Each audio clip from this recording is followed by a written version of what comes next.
मैंने तुम्हारी जिंदगी शोहरत दौलत के पीछे भागते देखी है। तुमने ब्यूटी पेजेंट्स 12 साल की उम्र में शुरू किए थे। ठीक है, शायद छठी कक्षा में। और तुम कभी भी सुर्खियों में रहना छोड़ना नहीं चाहती थी। जिन भी लोगों को तुमने डेट किया, उनमें से हर किसी के पास किसी न किसी स्तर की शोहरत थी और तुमने चार्ली को अपनी और ज्यादा शोहरत पाने की टिकट के रूप में देखा।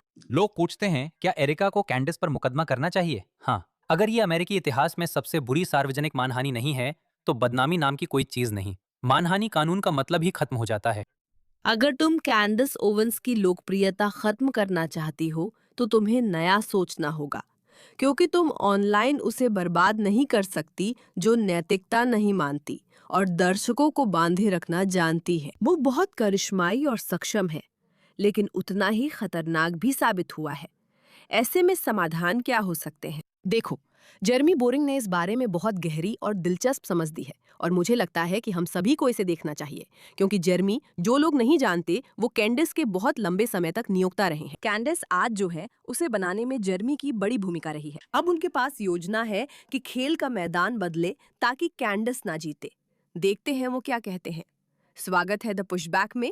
मैं आपकी होस्ट हूँ। सब्सक्राइब करें। हमें खुशी है आप यहाँ हैं। अमेरिकी इतिहास में सबसे बुरी मानहानि। झूठा आरोप। शैतान ही आरोप लगाने वाला है। झूठा आरोप, एक शोकाकुल विधवा पर पूरी तरह से झूठे आरोप। ऐसा लगता है जैसे या तो ये शैतानी है या फिर शैतानी शब्द को ही अलग रख देना चाहिए। मेरा मतलब है, और जब मैं कहती हूँ कि अब तक की सबसे घटिया बातें, तो मेरा मतलब है, सुनिए, कि कैंडेस का ताजा गुस्सा किस बारे में है। तुमने अपनी पूरी जिंदगी शोहरत और दौलत के पीछे भागते हुए बिताई है। तुमने ब्यूटी पेजेंट्स में हिस्सा लेना शुरू किया। मुझे लगता है हमने दिखाया था जब तुम लगभग 12 साल की थी। ठीक है, शायद छठी कक्षा से ही तुमने सुर्खियों में रहना चाहना नहीं छोड़ा। तुमने जिन भी लोगों को डेट किया है, उनमें से हर किसी के पास किसी न किसी स्तर की शोहरत थी और तुमने चार्ली को अपनी और ज्यादा शोहरत पाने की टिकट के रूप में देखा। आखिरकार तुम्हें वो तुम्हारी नजर में मिल गया। मेरा मतलब है, जैसे एक लड़की कहती है, ग्रेटा, ग्नोल्स के लिए कोई सूप नहीं। ओह माय गॉड, जलन तो इस औरत के रोम रोम से बाहर निकल रही है, और ये बात हर कोई देख सकता है, बस उसके अंधभक्तों को छोड़कर। मेरा मतलब है, हाँ, ये कैंडिस की कहानी है। कैंडिस हमेशा से ही बस अविश्वसनीय रूप से मशहूर होना चाहती थी। मेरा मतलब है, यही तो ये उसके दोनों पूर्व कर्मचारियों ने भी कहा। क्या कैंडिस ओवेंस दुनिया की सबसे मशहूर इंसान बनना चाहती हैं? उन्होंने हमेशा कहा है कि वो सबसे मशहूर बनना चाहती हैं। दुनिया में यही चीज उन्हें प्रेरित करती है। कैंडस सच और झूठ के सवालों में वैसे शामिल नहीं होती जैसे उनका दर्शक वर्ग सच और झूठ के सवालों में शामिल होता है। कैंडीज जो कहती हैं उस पर उसी वक्त विश्वास करती हैं। वो 1 मिनट बाद ही खुद का विरोधाभास कर सकती हैं क्योंकि अब वो उस पर विश्वास करती हैं। यही शुरुआत है। मेरा मतलब है, वो बिल्कुल सही है। आप ऐसे इंसान को हरा नहीं सकते जिसके पास कोई नैतिक ऊंचाई नहीं है, जिसका एकमात्र नजरिया ये है कि वो जितना हो सके उतना मशहूर और विवादास्पद बनना चाहता है ना? और जैसा कि मैंने शुरुआत में कहा था, जेरमी बोरिंग के पास वाकई में इस स्थिति से निपटने का बहुत ही समझदार तरीका है। लेकिन फिर भी मैं सबको ये याद दिलाना चाहती हूँ कि कैंडिस कितनी गहराई तक बुरी है, क्योंकि मुझे नहीं पता कि क्या सबने अब तक ये पूरी तरह समझा है या नहीं। ध्यान दे, वो उस महिला की बात कर रही है जिसके पति की सार्वजनिक रूप से हत्या कर दी गई थी, जो राजनीति में बेहद अहम शख्स थे और जो कभी कैंडीज के दोस्त थे लेकिन अब नहीं है। और कैंडिस हमेशा ये दिखावा करती रही है कि वो चार्ली की रक्षा करने और मामला संभालने के लिए वहां है, लेकिन असल में वो सिर्फ एरिका को बर्बाद करने के लिए एक मुहिम चला रही है। लेकिन अगर आप बहुत ध्यान से सुने कि कैंडिस क्या कह रही है, तो सच कहूं तो ये काफी हैरान करने वाला है, क्योंकि वो असल में खुद का ही वर्णन कर रही है। तुमने अपनी पूरी जिंदगी शोहरत और दौलत के पीछे भागते बिताई। तुमने करीब 12 साल की उम्र में पैजेंट्स शुरू किए थे। ठीक है, शायद छठी कक्षा में। और तुम कभी भी सुर्खियों में रहना छोड़ नहीं पाई हो। जिन भी लोगों को तुमने डेट किया है, उनमें से हर किसी के पास किसी न किसी स्तर की शोहरत थी और तुमने चार्ली को अपनी और ज्यादा शोहरत पाने की टिकट के तौर पर देखा। वैसे ये सचमुच कैंडीज ही है ना? उसने चार्ली को अपनी और ज्यादा शोहरत पाने की टिकट के तौर पर देखा था। वो उससे पागलों की तरह प्यार करती थी। मैं अब कैंडिस की आवाज और नहीं सुन सकती बिना ये महसूस किए कि मैं उसकी आवाज बर्दाश्त नहीं कर सकती। उसकी आवाज मुझे बस गुस्सा दिला देती है। आखिरकार वो सामने आ गया जब तुम सफेद तानसूप में निकली। पीछे स्पार्कलर्स थे और तुमने उस पूरे ध्यान का भरपूर आनंद लिया। वही खास पल था। हम मेमोरियल पर मौजूद लोगों की तस्वीरें देखते हैं। मैंने कभी इतनी खुशी और इतना उल्लास नहीं देखा। आपने गिलास टकराए और रेस्टोरेंट जाकर जश्न मनाया। आखिरकार एरिका, आखिरकार तुम्हारे लिए। दशकों की कोशिशों के आफ्टर तुम सुर्खियों में आई और सबको पसंद आई। बैंड मर्चेंडाइजिंग, शर्ट्स, तुम जूम कॉल पे आई थी। बिक्री जबरदस्त रही है, 50,000 शर्ट्स बिक चुकी हैं और उससे जो पैसा आया है वो उस एलएलसी में डाल दिया गया है जिसके मालिक मैं और चार्ली कर्क शो के लोग हैं, चार्ली के लिए। और फिर सब कुछ बिखर गया क्योंकि शायद चार्ली का कोई असली दोस्त था। यही बात परेशान करने वाली है। मैं विद्रोही हूं, मैं ही वो एक अपवाद हूं। उसके पास एक असली दोस्त था जो सिर्फ एक टी शर्ट बेचकर और आगे बढ़कर या फिर सरकारी प्रचार का कचरा बेचकर और आगे बढ़कर संतुष्ट नहीं था। मेरा मतलब है, आप अभी ध्यान नहीं दे रहे, पर वो जल्दी ही इसका विज्ञापन करेंगी, क्योंकि इन एपिसोड से करोड़ों कमा चुकी हैं। पर ये नहीं बताएंगी कि पैसे उन्होंने ही कमाए हैं।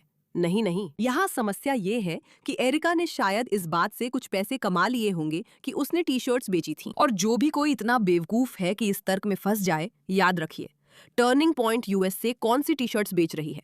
वे वही टी शर्ट्स हैं जो चार्ली के जीवन और विचारों को समर्पित है। ये वो विज्ञापन नहीं है जो ये महिला बेच रही है। ऐसा नहीं है कि आप लोग जाकर ये चीज कर सकते हैं या ये चीज खरीद सकते हैं। नहीं, वे चार्ली का मिशन बेच रहे थे और सफल भी हो रहे थे। वो इसका जश्न मना रही थी, उसे इसकी इजाजत है। मुझे नहीं लगता कि एरिका के लिए ये कभी पैसों के लिए था। ये मिशन की सफलता और रोमांच के बारे में था, जहां लोग टर्निंग पॉइंट यूएसए का समर्थन और उनका मर्चेंडाइज सार्वजनिक तौर पर पहनने को तैयार थे। ये बड़ा बयान है कि हम इस मिशन पर हैं, लेकिन कैंडिस इस पर बात नहीं कर रही। क्योंकि कीमत सही थी। इसी से तुम परेशान हो एरिका, पैसा और शोहरत। लेख में गहराई नहीं है क्योंकि तुम में भी नहीं है। और ये मेरी राय है, ये तुम्हें चोट पहुंचाने के लिए नहीं है, बल्कि मैं ये दिखा रही हूं कि तुम्हारे अंदर एक चरित्र दोष है जिसका तुम्हें खुद भी पता नहीं है। हम थोड़ी देर बाद वापस आएंगे। क्या तुमने वो देखा? विज्ञापनों के बाद लौटेंगे।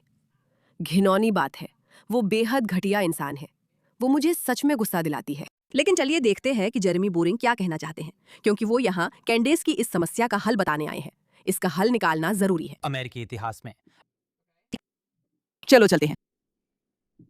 झूठा आरोप, शैतान ही आरोप लगाने वाला है। झूठे आरोप, एक शोकाकुल विधवा पर पूरी तरह से झूठे आरोप।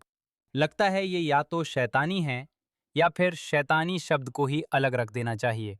यही बात मानहानि पर भी लागू है। लोग पूछते हैं क्या एरिका किर्क को कैंडस ओवेंस पर मुकदमा करना चाहिए? हाँ, 100%। कैंडीज ओवेंस सार्वजनिक सोशल मीडिया में कैंडीज जीत की सभी शर्तें खुद तय करती हैं। आप उसे वहां हरा नहीं सकते। नार्सिसिस्ट को सार्वजनिक चर्चा में हराया नहीं जा सकता क्योंकि नार्सिसिस्ट सार्वजनिक चर्चा की शर्तें खुद तय करता है। अगर आप कैंडिस को हराना चाहते हैं तो आपको उसके साथ एक निष्पक्ष मैदान पर लड़ना होगा जहां ऐसे नियम हों जिन्हें वो बदल नहीं सकती। वस्तुनिष्ठ नियम, वस्तुनिष्ठ नियम, वही अदालत है। लोग पूछते हैं क्या एरिका को कैंडेस पर मुकदमा करना चाहिए? अगर ये अमेरिकी इतिहास में सार्वजनिक मानहानि का सबसे बुरा कृत्य भी मानहानि नहीं है तो फिर मानहानि जैसी कोई चीज ही नहीं। मानहानि कानून की अवधारणा ही अलग रख दें, यहाँ कोई मानहानि नहीं है। तो ये ऐसा है, अगर ये मानहानि नहीं है तो फिर मानहानि जैसी कोई चीज नहीं है। अगर ये शैतानी नहीं है तो फिर शैतानी जैसी कोई चीज नहीं है। 2 हफ्ते पहले लगा कि कई लोगों की आंखों से पर्दा हट गया। पिछले हफ्ते कुछ नई आवाजें भी इसमें शामिल हुईं जिससे ये और मजबूत हुआ। मुझे नहीं पता इसे क्या कहूँ।